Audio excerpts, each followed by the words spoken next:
3 अध्याय। पति र पत्नी।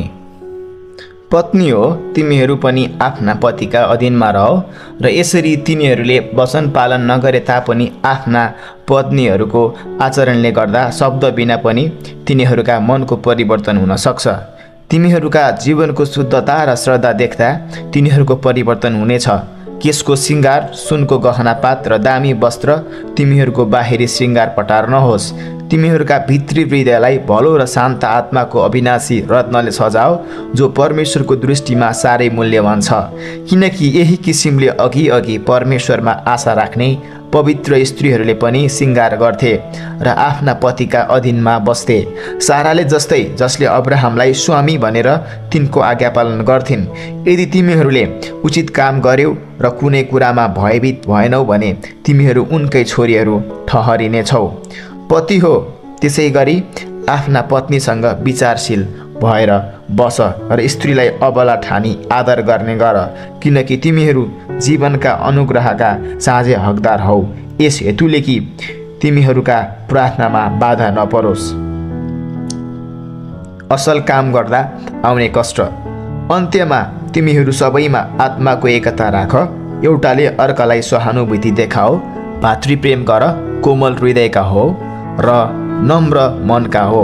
खराबीको बदला खराबी नगर्ने अथवा अपमानको बदला अपमान नगर्ने, बरु त्यसको सट्टामा आशिष दिने हो, किनकि यसैको लागि तिमीहरू बोलाइएका छौ कि तिमीहरूले आशिष प्राप्त गर्न सक। किनकि जसले जीवनलाई प्रेम गर्छ र असल दिनहरू देख्ने इच्छा गर्दछ, त्यसले आफ्नो जिब्रोलाई खराबीबाट र आफ्ना ओठलाई छली कुरा बोल्नबाट अलग राखोस्। त्यो खराबीबाट फर्कोस् र असल गरोस्। त्यसले शान्तिको खोजी गरोस् र त्यसको पछि लागोस्, किनकि परमेश्वरको नजर धर्मात्माहरूमाथि रहन्छ र उहाँका कान तिनीहरूका प्रार्थनातिर खुल्ला हुन्छन्। तर परमप्रभुको मुहार खराबी गर्नेहरूका विरुद्धमा हुन्छ। यदि तिमीहरू भलाइको निम्ति उत्साहित छौ भने तिमीहरूको हानि गर्ने को हुन्छ र?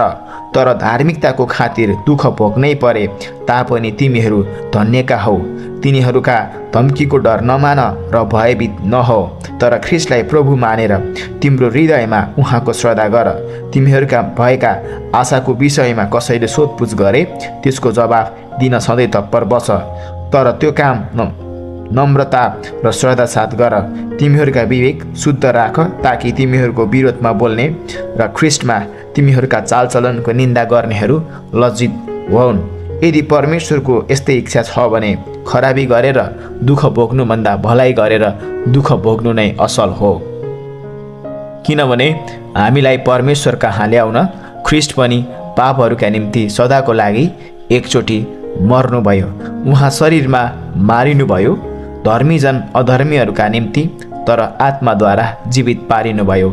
यसै आत्मामा उहाँ जानुभयो र कैदमा परेका आत्माहरूलाई पनि प्रचार गर्नुभयो। ती आत्माहरूले प्राचीन कालमा आज्ञा पालन गरेनन्।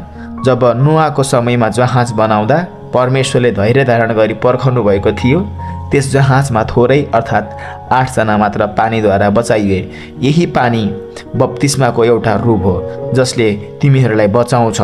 यो शरीरको मैला हटाए जस्तो होइन, तर शुद्ध विवेकको निम्ति परमेश्वरतर्फको एउटा प्रतिज्ञा हो। यसले मृतकबाट भएको यीशु ख्रिस्टको पुनरुत्थानद्वारा तिमीहरूलाई बचाउँदछ। उहाँ स्वर्गमा जानुभयो र स्वर्गदूतहरू, अधिकारहरू र शक्तिहरूलाई बसमा पारी परमेश्वरको दाहिने बाहुलीपट्टि विराजमान हुनुहुन्छ।